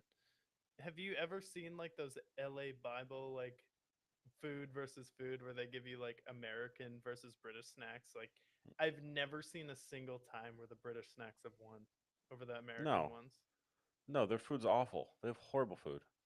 Spotted dick is like their top cuisine. That's disgusting. I don't even want to know what it is. But we go to week 7 to host Russell Wilson, Jameis Winston, whoever it is at quarterback for the Giants. Yeah, and I'll take the Broncos to win that game. So far, they've had a lot of cupcakes. Really, only their only tough game has been Philadelphia, maybe the Chargers. Well, now they start to get battle tested. The second half of their season does get harder. They start out hosting the Dallas Cowboys. I'm not sure when it's supposed to get harder, but I will take them to win that game. All right, so they are riding high. They are 7-1, and they are going to Houston to take on the Texans. And I will take the Texans to win that game. Definitely respect the Texans defense a lot. I think they will definitely get Bo Nix a lot of trouble. And you're 7-1 at this point. At some point, the Broncos have to have a little bit of a reality check here. They will. It won't be next week though, because on my birthday they go and host the Raiders. Yeah, they host the Raiders in that altitude. Did you know in Denver there's an altitude where it's Didn't just know. not the same for the opposing, where we had to hear it every single time in the NBA Finals? Yeah, me too.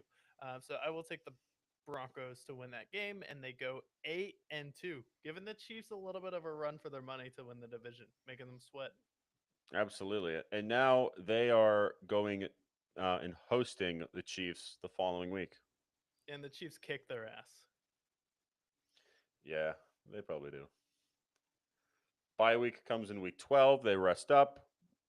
And then week 13, Sunday Night Football, they go to Washington to take on the Commanders. Ooh, good matchup. I think the Commanders will be really good next year, but I like Denver in this one, especially defensively. I feel like overall they just have more continuity. We have some situations right now where we don't know if Terry McLaurin's going to be there. So just for the sake of the drama at this point, give me the Broncos to win that one. All right. So they are riding high. And then week 14, they go to Las Vegas to take on the Raiders. So Denver has a home game in Las Vegas, and I think they sweep the Raiders this year. So give me I the would agree. Broncos. Now they're 10-3. They're 10-3, and then they go to they host Green Bay and take on the Packers in week 15. Yeah, and I think the Packers are going to be an elite team. I picked them to go 14-3, so give me Green Bay to win this one. All right, things starting to get interesting now. Week 16, they are hosting Jacksonville Jaguars. I'm not sure when it's supposed to get interesting, but I will take them to run the Jacksonville Jaguars out of town. Especially like, is this in November or December? I just don't think the December. Jaguar, a Florida team in Denver, and just no, thank you. All right, and then Christmas Day, thanks on Thursday the 25th. Prime Video, Chiefs Broncos in Arrowhead, week 17. And this is one of those situations where the Broncos have had such a curse with the Kansas City Chiefs. The Chiefs already beat them this year. They should be in the lead for the division at this point, but I think the Broncos will have to have a breakthrough versus the Chiefs at some point, and the Chiefs will probably beat them in the playoffs. So give me the Broncos to win this game and break the curse versus the Kansas City Chiefs. Like it. I like the vision. Week 18, they are playing the Chargers and what might already be a game that they've already clinched their division potentially. Yeah, so give me the Chargers to win this one. All right. They are 12-5. Perfect. I think that's exactly where I put the Broncos, to be honest. Yeah, that's a tough schedule. Maybe 11-6. Maybe they lose that Commanders game, but they also will probably win some other games that they shouldn't. So I think 11-6, 10-7, or 12-5 is good for the Broncos. Honestly, with this schedule, this is one of the easiest schedules I have seen out of all the ones that we predicted so far, especially with them finishing what number they finished number 3 in their division because the Chargers finished above them last year. So they get the benefit of not even being the second best team in their division, but Bo Nix getting a taste of the playoffs and some significant free agent additions there. So I really like this team heading into next season. I do too. And I think especially like you have especially the beginning of the season, up until really the Chiefs game, you're facing the Colts and the Giants and the Jets and the Raiders. Like you have a lot of Tennessee Titans as well, all teams that are in rebuild. Like I think they're in a perfect spot to start off really hot. No, they definitely are here, especially for the Chargers. I definitely think 7-1 is reasonable for them to start. We've seen teams like the Cardinals start out 7-0 before, so I definitely think they can do it. 100%. But that brings us to the Chargers.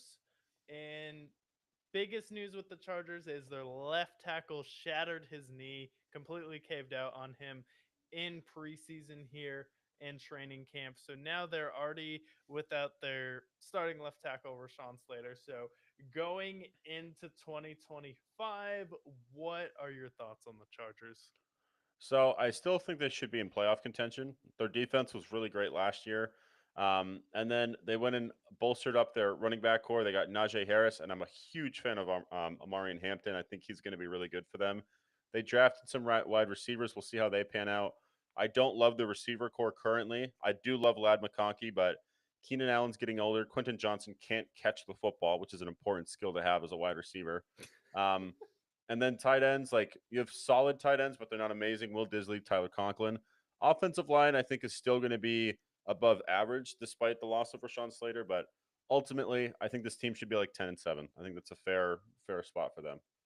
Yeah, I think 9-8, 10-7 for this team is fair, especially your defense will carry you through some games. So for the Chargers, they start out week 1 versus the Kansas City Chiefs at 8 o'clock.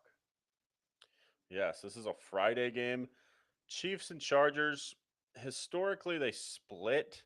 I don't think I can see the Chiefs falling in week 1, though. So I'm going to take them to fall in week 1 through heartbreak, probably.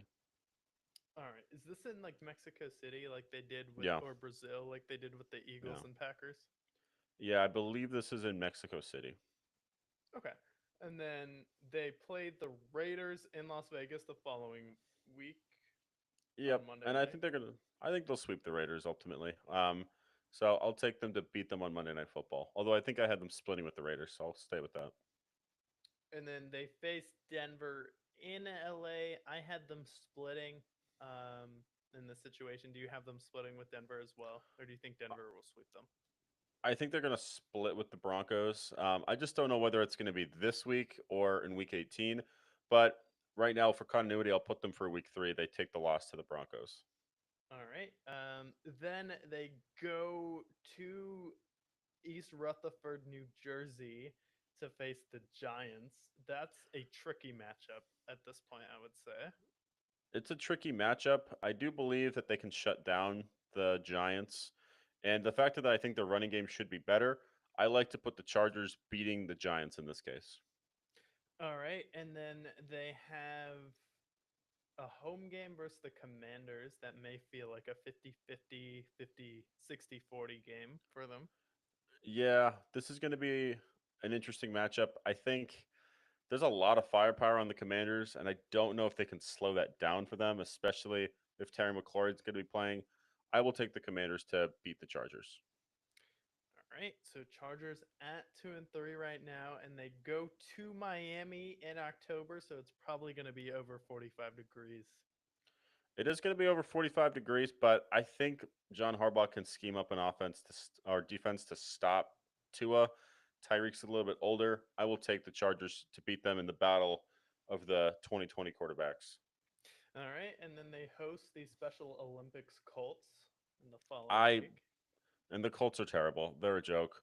How many turnovers for Daniel Jones? We shall see.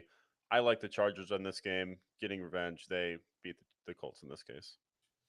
All right. And then after that, in a back to back homestand, they face the Vikings and JJ McCarthy, possibly a sneaky game of the week. Looks like this is Thursday night football. Yes, and this is in LA. This is a game I might be in attendance for potentially. I'm gonna take them to beat the Vikings. I think it's gonna be a nail biter, as with every other Chargers game ever. But I will take the Chargers to beat them.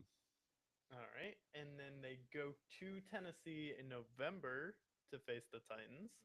And at this point, what's their record up to this point? 4-4. 4-4. I'm gonna take them to beat the Titans at this point. They have a stretch with the Dolphins, Colts, Vikings, and Titans that I think they're all winnable games. They kind of started off clunky to this point in the season, so I think they start to get some wins together. All right. And then they host the Steelers on Sunday night football. This game, I sense heartbreak for them. The Steelers are just one of those teams, especially like Aaron Rodgers. I can just see him turning back the clock in this game, and they have a great defense as well. I think their defense can stop their running game. I will take the Steelers in this case.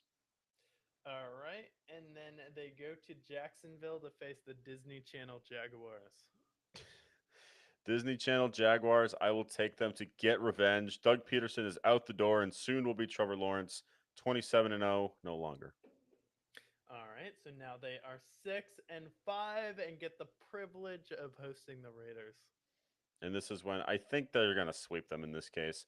I will take them to beat the Raiders in week 13. They're starting to string some wins together. All right, then they have a bye, and then they host the Philadelphia Eagles. Looks like on Monday night or Sunday night football. Probably a away game there. Yeah, this is going to be really tough. I mean, this is going to be in LA, so it's not going to have the weather problem. But if the Eagles are full strength, I think they're going to beat them. I mean, they have the hardest offense to stop, and their defense is exceptional. I will take the Eagles in this case. All right, and then they go to Kansas City in December at 1 o'clock. So I had them splitting these games, and whether it's week one or this game, I think they're going to beat them at some point. I will take them to win in this case because I believe I had the Chiefs winning in week one. They beat the Chiefs in week 15.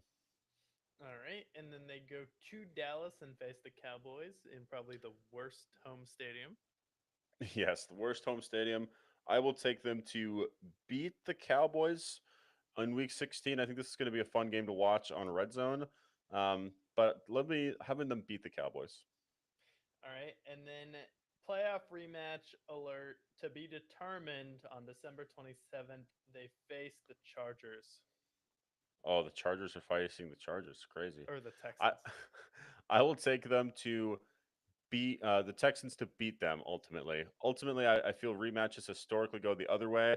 Something tells me the Texans are going to pull it out anyways. All right, so now they're 9-7 and face the Broncos the final week of the season. I had the Broncos winning this game. We both had them splitting. Yeah, and I forget if I won it either way. I think they're gonna split with the Broncos. I forgot if they won in week three, but ultimately I think 9-8, 10-7 that fits there. I'll have them beating the Broncos in week 18 if the Broncos have already clinched.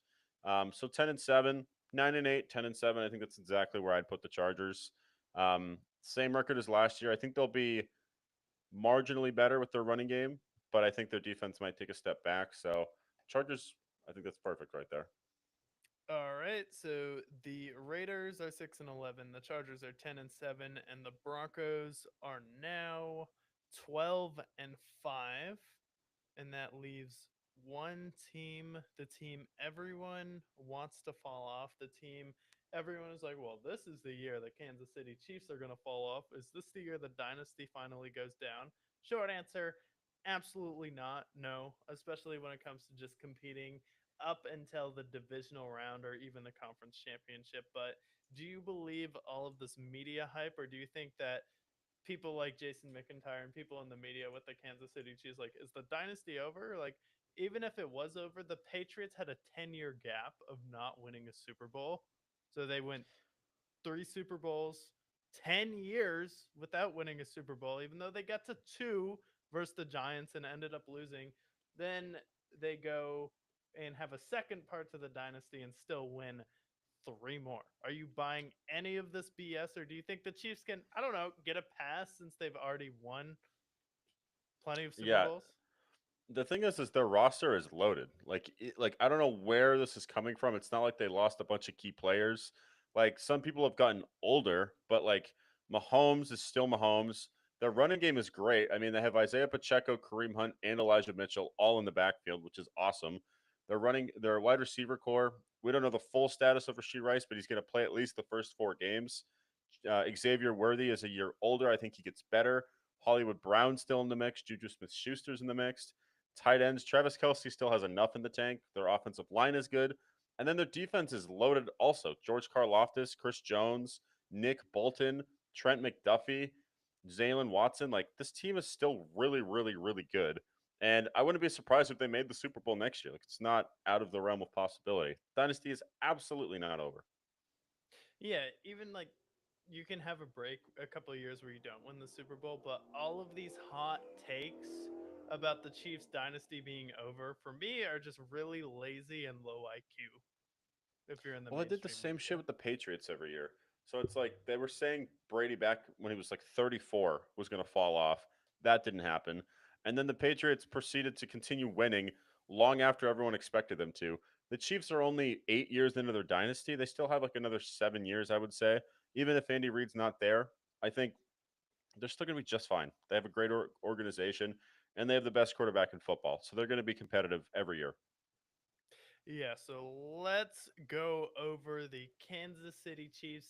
This is the final team in the West, so hit me with their schedule. All right. So week one, they are in Mexico City against the Chargers. All right, and you had the Chargers falling to them in week 1, so I will stick with that for continuity. Chiefs start out 1-0. All right. And then week two, they have a Super Bowl rematch against the Eagles in Arrowhead. In Arrowhead? Oh, that's so tough. Give me the Eagles in this one. I just feel like the Eagles are going to win that one. All right. And then Sunday Night Football, Russell Wilson and Patrick Mahomes, Giants, East Rutherford, New Jersey, primetime. Yeah, one thing you should definitely be bullied for is losing to Russell Wilson. So I don't think Patrick Mahomes would let himself lose to the Giants in this situation. So give me the Chiefs to win this one. All right. So they are now 2-1. And then matchup of the week, week four, they are hosting the Ravens at 4 o'clock. Yeah, give me the Ravens in this one. It's one of those teams that the Chiefs are probably bored with at this point where they beat them in the playoffs. And I feel like the Chiefs do believe in the sentiment. Well, if they beat us in the regular season, we'll turn around and beat them in the playoffs. So they get their losses out of the way. So give me the Chiefs in this one. All right. And then another primetime game, Jacksonville in Jacksonville taking on the Jaguars, Monday Night Football. This is a primetime game. Yep. I don't know why. They love having these kind of primetime games for no reason. I don't know who's asking for this game. Bro, we need to review the primetime schedule because for all the games that we've gone over for the West, they've all sucked so far for primetime. So we're going to do that thing where we review Thursday night football, Monday night football, and Sunday night football. Usually Sunday night football is the most solid, but some of these Monday night and Thursday night games have been atrocious. So give me the Chiefs. All right. And then speaking of Sunday Night Football, how about Lions and Chiefs in Arrowhead, Monday Night Football?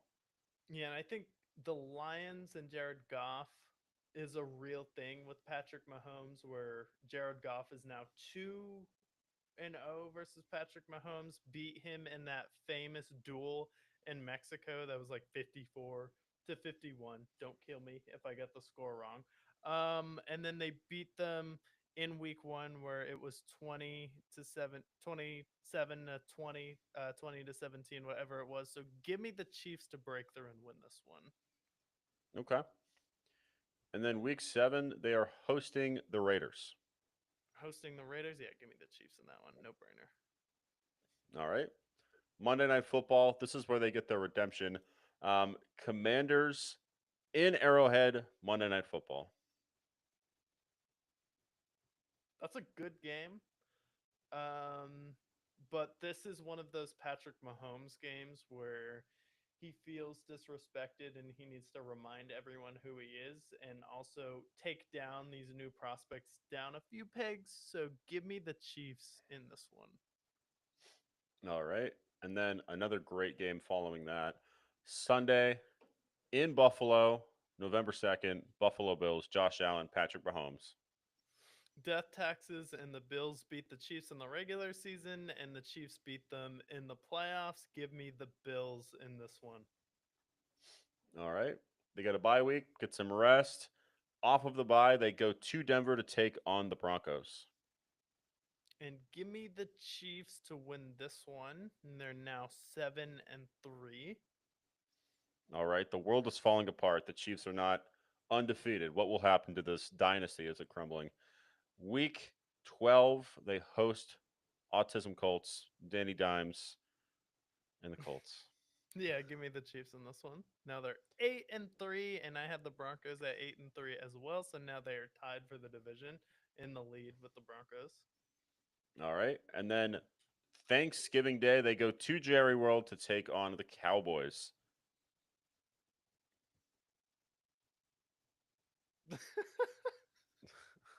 I mean, it's the Chiefs, obviously. The Cowboys are notoriously terrible at home.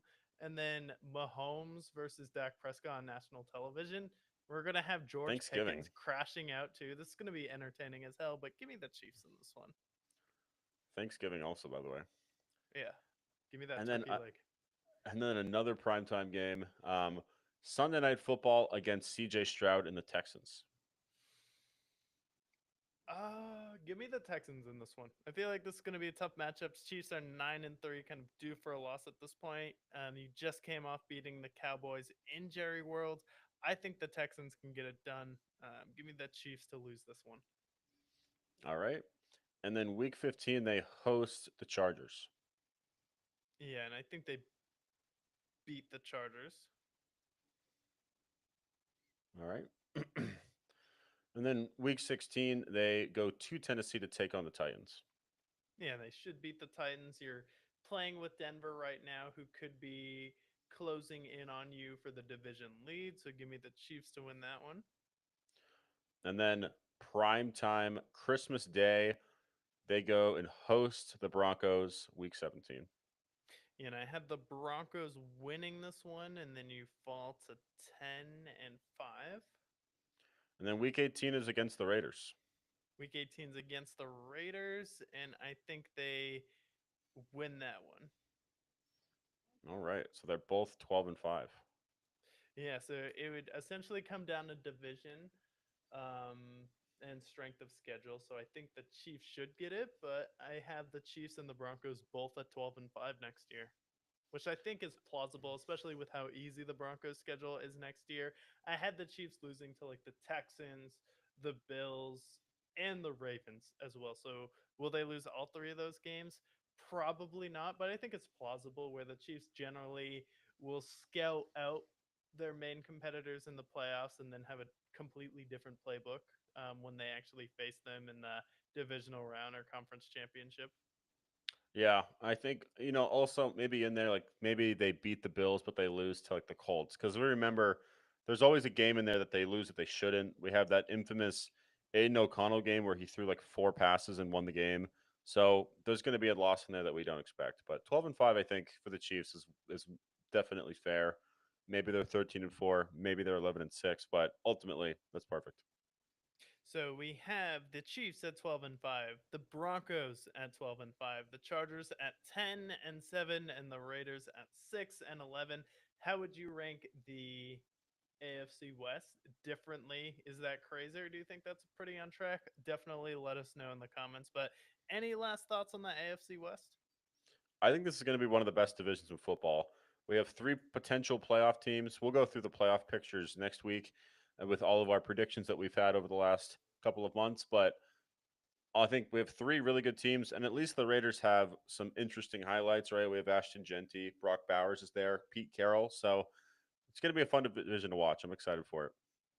Yeah, it'll be a fun division to watch. And over the past few weeks, we've been doing a segment where Brick just reacts to a random list of American states, and we try and keep this American theme. We did the worst top 10 worst states to drive in last week, and we are continuing that series with the 10 worst states in the United States to vacation in.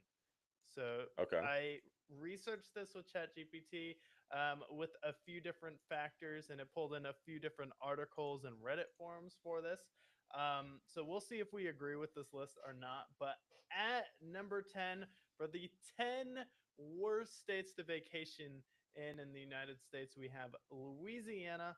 Comments where NOLA is amazing, but the rest of the state is often described as lacking tourist draw. I can agree with that. I would go there for New Orleans, but after that, I don't know what else I would do in Louisiana, to be honest. So, very fair spot at number 10. Yeah, I think that's fair. Like in Louisiana, New Orleans is very cool. There's a rich music history there. So if you're a music buff, definitely the music scene there is cool. But this is a city that also refused to build a storm wall when they had countless warnings before the hurricane that devastated them. So I could definitely see how the rest of Louisiana is kind of just a swampy, mosquito, gator infested state where it's not the most pleasant place to vacation in. No, I can agree with that. Number 9. Oklahoma ranked poorly for road trips and attractions, limited vacation appeal compared to neighborhoods like Texas or Colorado. I tend to agree. Kendrick Perkins was talking about how when he used to play here, most of the players were like, how long is it before we get out of this truck stop of a city? Yeah, I mean the fact that I always go back to the Thunder winning the NBA title and the streets are empty. Like it's not really like a true like city. I don't know what the population of Oklahoma City is, but like what the fuck are we supposed to do in Oklahoma outside of like go to a Thunder game and keep driving ultimately? Just feels like it's like we're just in Tornado City. Yeah, there's a lot of tornadoes there, and they have some barbecue there, but just go to Dallas and you'll have a better time. Go to Houston, even though Houston is weirdly dead at night for a city that dense. Go to Austin, go to San Antonio, go to Denver, go to any surrounding city to Oklahoma City. But like, I've just generally heard that it's boring. Yeah, I can agree with that. Number eight, Kentucky for niche attractions, horses, bourbon, not a broad vacation destination unless you're into horses and bourbon. I mean, I'm into bourbon, I guess, but like, am I gonna go to Kentucky for it? No. Other than that, like, I don't even know what I would do in Kentucky. I feel like the only thing you can do is like eat fast food and, you know, watch college football. That's literally it. So definitely, probably the one of the lower spots on where I would vacation in America. So that is absolutely there. Yeah, when I went to Kentucky, I went to Lexington and walked around downtown. It was kind of weird vibes there. There were some cool neighborhoods and houses for sure. The nature spots were nice. You have Mammoth Cave there, which is pretty cool. But overall, it's just a dedicated place that I would want to go to vacation. I'm not going to dedicate a week to Kentucky. When I think of like a vacation, I'm thinking of dedicating a week or a long weekend where if I had a long weekend, sure, if I went to Louisville and Lexington, it could be fine. There's some good enough nature spots, but I feel like there's enough states that just have better things to offer than A fried thousand chicken. percent, 100%. Even in the South, there's better states. And then number seven, we have South Dakota. Beyond Mount Rushmore and the Badlands, many travelers find it lacking a broader appeal. And South Dakota is also kind of flat as well. You have Mount Rushmore there, you have a national park, the Badlands, but I get it. It just seems like there's not like you can see the mountains, which like there's other states that can offer what South Dakota has, and also have more fun there. And I feel like South Dakota, it's Mount Rushmore, and then you keep driving. Yeah, I would rather go to Montana. I would rather go to Colorado. I would rather go to Idaho than South Dakota. Yeah, Number six, Arkansas. Natural beauty exists, but poor infrastructure and low safety rackets keep it from being popular as a vacation spot. We were driving through Little Rock and I was looking at Little Rock as a potential place to stay. I look up things to do in Little Rock. The first thing that came up was the Bill Clinton Library. I'm like, what am I going to do? Is go to the Bill Clinton Library and hang out with a bunch of lizards? I don't think so. Arkansas. I never wanted to leave a state so quickly. Then when I was in Arkansas, driving through it, I wouldn't wish that on anybody. I feel bad for anybody that's been born in Arkansas, unfortunately. Yeah, and Arkansas also came up on one of the worst states to drive in. And I second that because who the fuck puts their speed limit at 75 miles per hour and decides it's a good idea to put alternating speed bumps onto the highway? Yeah, it's an awful state to drive in. There's nothing to do except for have crawfish sandwiches, which is just disgraceful.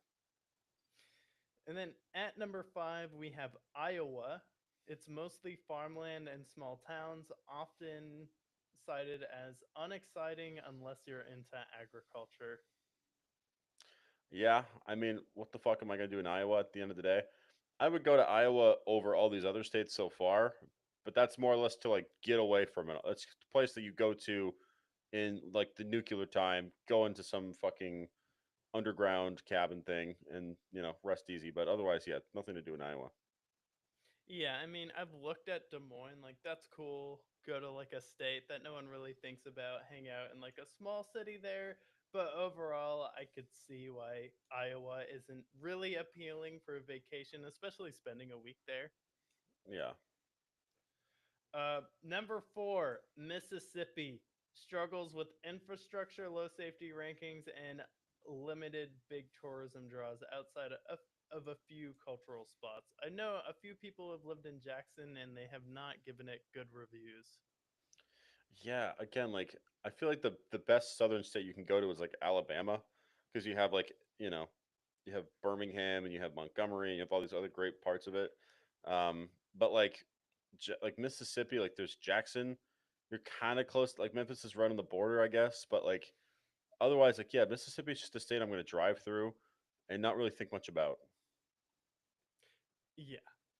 And then after that, we have at number three, we have Delaware. Small, limited attractions, often described as a drive through state. Yeah, like this is kind of like the if you go further down in the East Coast, this is kind of like the Connecticut of those states. Because like between that you have like Philadelphia on one end, you have Washington D.C. on the other end, and then New just York. Delaware's just in the middle of all of that, where there's not really like a main attraction in Delaware. There's not. I don't really know exactly what Delaware has to offer whatsoever. It's not really like a big city there. I've taken a shit there. Nice bathrooms, I would say, but otherwise, like you're just sandwiched between Philly and Baltimore, ultimately. Yeah. Yeah, I mean, Delaware. When I think of Delaware, I think of George Washington. Really. I still think of George Washington when you have a state and all I can really think of is the Revolutionary War. You haven't really been doing too much since the 1700s, which is pretty painful. Yeah, you got to do more in that state. Number 2, the home of Superman, Kansas. Endless prairies, few must see destinations, often considered one of the most boring states. I was telling someone about my road trip, and he's like, oh, yeah, you're staying like Denver and west of Colorado. He's like, East Colorado is kind of described as a continuation of Kansas, but I could definitely see that because it's flat. If you want to get away to like a secluded spot, there's no real like mountainous region for you to go to like you could go to in like Montana or Idaho if you want to be somewhere really remote, or even Maine, New Hampshire, or the Smoky Mountains. Yeah, like I just feel like it's very flat. You have Wichita, you have Topeka, and like on the border of it, you have Kansas City. But like otherwise, it's just flat. Again, you're in like tornado country. There's not really like a lot of rivers there. It feels like it's just everything that you would get in any other state, you can have in Kansas. Like I just don't see the appeal with Kansas at all. Yeah, I feel like the people there are probably pretty ugly too. No hate, but I mean, I'm pretty spoiled where I am, so and you are too. So I don't think Kansas yeah. is going to be where we find our lives. At number 1, North Dakota, consistently ranked dead last for tourism appeal. Flat landscapes, limited attractions beyond the Theodore Roosevelt NP. And when you go to North Dakota, you typically get your 50th state visited award because it's typically the last state that people visit. So they literally have, when you go to North Dakota, a certificate that you get for visiting all 50 states. That's hilarious, actually. Yeah, North Dakota again. Like, there's other states surrounding it. Montana. There's not really like a major city. You're kind of close to Minneapolis to some extent, but it's just like mountains and lakes, and I'm sure there's a lot of beauty there. But as far as like visiting it, the only reason I would go to North Dakota is because I have a friend in North Dakota, but I would never go there just because, for Does your obvious friend like reasons. North Dakota? He's in Arizona now, so Yeah, so no. I would rather go to Yellowstone in Wyoming or Montana. I would rather go to Glacier National Park in Montana. I'd rather go to Sandpoint, Idaho. I'd rather even go to Spokane, Washington. I would rather go to Minnesota. yeah. All places I'd rather go, but North Dakota. I'm gonna have to tell my buddy Drew about this because, good lord, R.I.P. North Dakota. But that was ranked dead last in that ranking. Is there anything you disagree with, or any states you would like to shout out that you think would you would rather not like? Because when I think of vacation, I think of spending a week somewhere. A vacation, like a long weekend, is not really a vacation. You get away. It's nice. Is it a vacation? Not really. I'm thinking of like spending a week somewhere. So, is there anywhere else that jumps off the top of your mind where, hey, maybe I wouldn't want to spend a week in, I don't know, Connecticut? Yeah, I'm gonna shout out New Mexico because New Mexico, I think it's just there's a state right next to it that has a lot more to offer. New Mexico has Roswell, which is like a cute drive through town, like you're gonna see it. Cool. This is the alien town. Albuquerque has a lot to be desired, and then Santa Fe, like I just don't think it's not a very big city. But none of those areas are anything that like people are dying to see. You'll see like the Breaking Bad memorial and a fried chicken spot, and then you'll see the alien town, and then that's it. Like you could be done probably in a day, and then you're gone in New Mexico. New Mexico was also ranked as per capita the most dangerous state as far as Yeah, crime. And it's mostly concentrated in Albuquerque, but it still made its way to the most dangerous state in the country as far as crime. our chat Someone wants to shouted shout out out. Nebraska. I think that's fair. I have no. I that's a state that I have no interest in going to. I don't care what Nebraska has to offer. Corn, great, but I don't care. Yeah, I mean, really all there is to do is go to a basketball game, but yeah, I could definitely see Nebraska being not an ideal spot to spend a week for a vacation. We Unless you have want to Omaha. lock yourself in a dark room, but you can do that anywhere. Yeah, yeah. I would definitely. I would say Nebraska's a great shout. But yeah, good shout out. I would probably shout out it. I'm surprised that West Virginia isn't on here. Um, I know West Virginia has like some cool mountains there, but West Virginia also has feral people, and it's one of those states I really couldn't see myself spending a weekend, and that a week in, and that's really my criteria for a vacation. Yeah, I think there's probably a lot of beauty in West Virginia, but I just think you would get bored quick unless if you're out there to see the mountains. But otherwise, like I just don't think there's a lot of things bringing you to West Virginia either. Yeah, but that is the top 10 worst places to go on a vacation in the US. So if you're watching us in Europe, Asia, or Australia, definitely take a note there. But definitely some interesting states on that list. So that brings us to our final segment of the show, which is what have you been watching, playing, or listening to this week? Yes. So this weekend I watched Alien for the first time, the original Alien, Ridley Scott. Really? Yes, hadn't seen it before, and anytime recently when I've been watching movies, I've like picked up observations just based on like when the movie came out. When I watched Alien, I saw that it came out in '79, so it was shortly after Star Wars came out. And like the first shot that I see is of the spaceship doing that undertow shot. It was the first thing I thought of, and I learned that the cameraman that worked on Star Wars also worked on Alien, so there's a lot of parallels there. And then also, Alien was one of the first sci-fi movies of the '70s and '80s that was taking space in a different direction. Where Star Wars was a lot more campy, this was a lot more like space is fucking scary, and then like exploring that planet. There's an alien that attacks one of the crew members. They have the alien on the face for half of the movie, and then it's just this creature that's just going around in that spaceship causing havoc and killing just all of these crew members, and it's just a bloody bloodbath. The alien is horrifying in the movie. It was honestly, it's one of the coolest sci-fi movies I've probably ever seen. Makes me want to check out some of their other features in that franchise. That one's kind of its own like standalone piece. It sounds like, but Alien's amazing. It's incredible. If anybody hasn't seen Alien, it's an incredible accomplishment, and it helped us expand the sci-fi genre as well. Ridley Scott's an icon, so that's what I've been watching. It was incredible. Yeah, Alien's definitely an interesting franchise, and I hope you keep going down this journey because I'm a big fan of Aliens, which I think arguably it's more of an action movie where the first Alien is more of a contained horror movie, but Aliens is the sequel and it's directed by James Cameron. So you Hmm. definitely get two different perspectives from James Cameron and Ridley Scott. But I really like the Alien franchise a lot. Really, the only movie I don't love from it is like obviously the Alien versus Predator movies. I don't really count those. And then the newest one was okay. Watch Hustle with Adam Sandler. That movie's okay. I've watched that one with Kevin Garnett, but I'm not a huge Adam Sandler fan.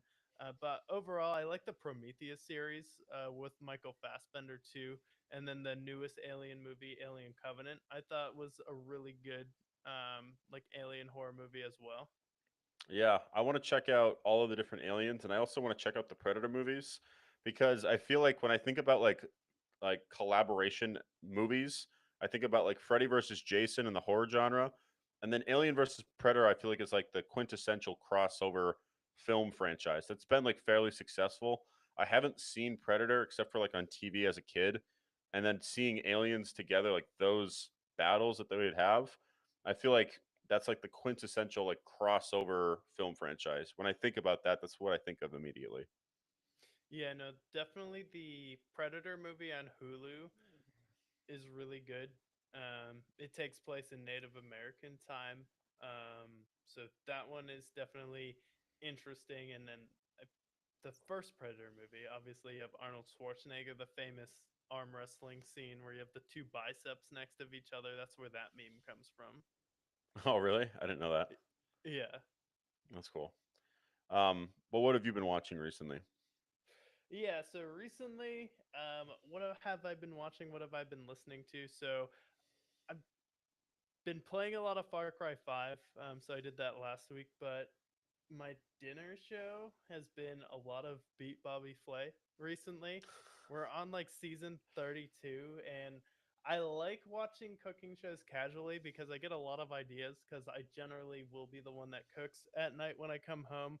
Um, but I watched this one episode with Lil Jon as one of the Okay. judges. So if you haven't seen Beat Bobby Flay, essentially how it works is the first round you have like two of his friends who will judge who they think who can beat him, and then he goes head to head with the chef who wins. And then you have three judges who do a blind taste test. But I watched one with Lil Jon and Anne Burrell, and I just couldn't get over the fact that Lil Jon had a grill in his mouth across like all of these teeth up here, and he had a lisp the entire time. He was talking like he came out iced out. He had a giant shark chain, which I dig. I have the Discovery Ultimate Book of Sharks back here, so I'm like, that's cool. He has a shark chain, but literally, his grill was preventing him from talking. Every time he was talking, you could tell he was trying to pick what words he could say that wouldn't cause him to lisp the entire time.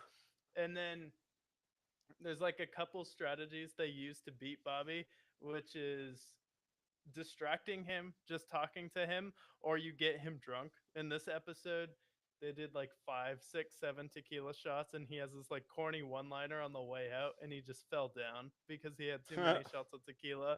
But it's just funny because Lil Jon had a grill over his entire front row of teeth where he was lisping the entire time. I must have definitely fucked up that grill job, whoever was doing that for him, because Little John just as a lisp, I can only imagine how that sounds, honestly. But so is it like celebrities going head to head with Bobby Flay? Bobby Flay is like the chef, I assume, right?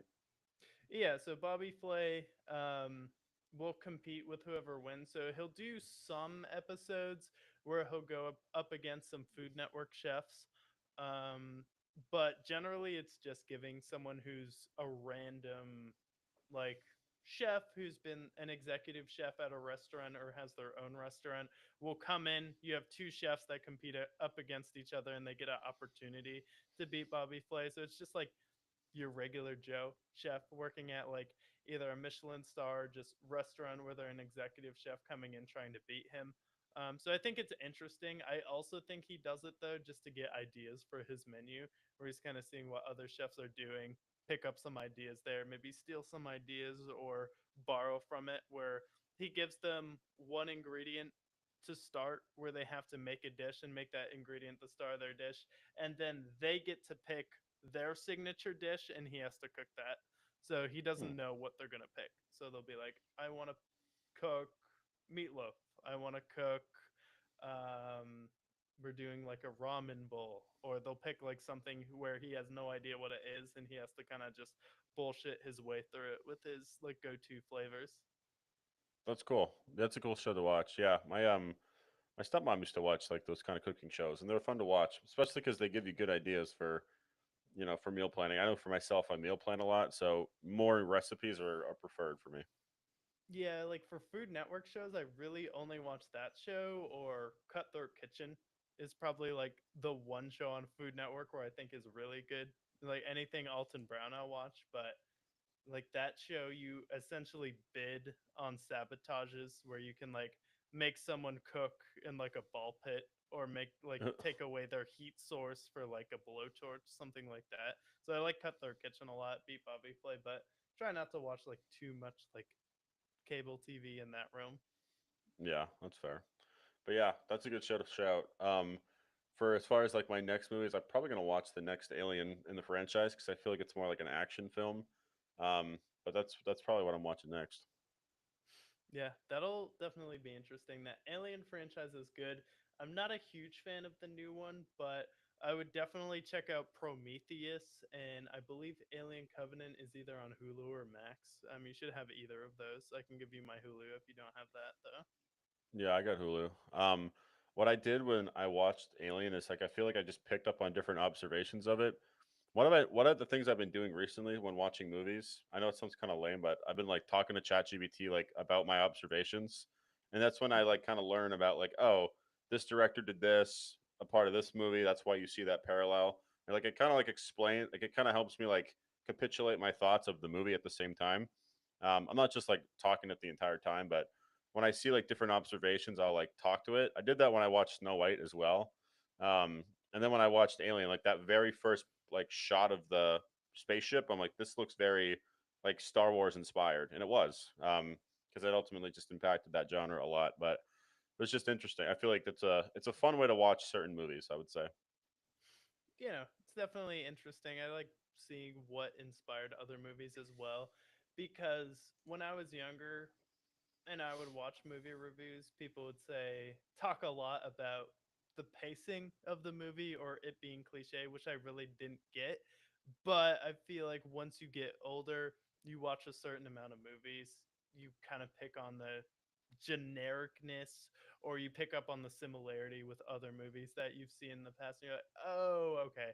Kind of get why when they watch this new movie, they're like, it was fine, but I've seen so many other movies like this where it just feels like a copy and paste with a different filter over it, or even maybe a worse filter over it. Same thing with music or movies where the more you listen to it, the more similar certain things sound, or where you can pick up certain inspirations from other artists. So definitely, if you're someone who's younger and you don't get like, why are you saying this is cliche? I like this movie a lot.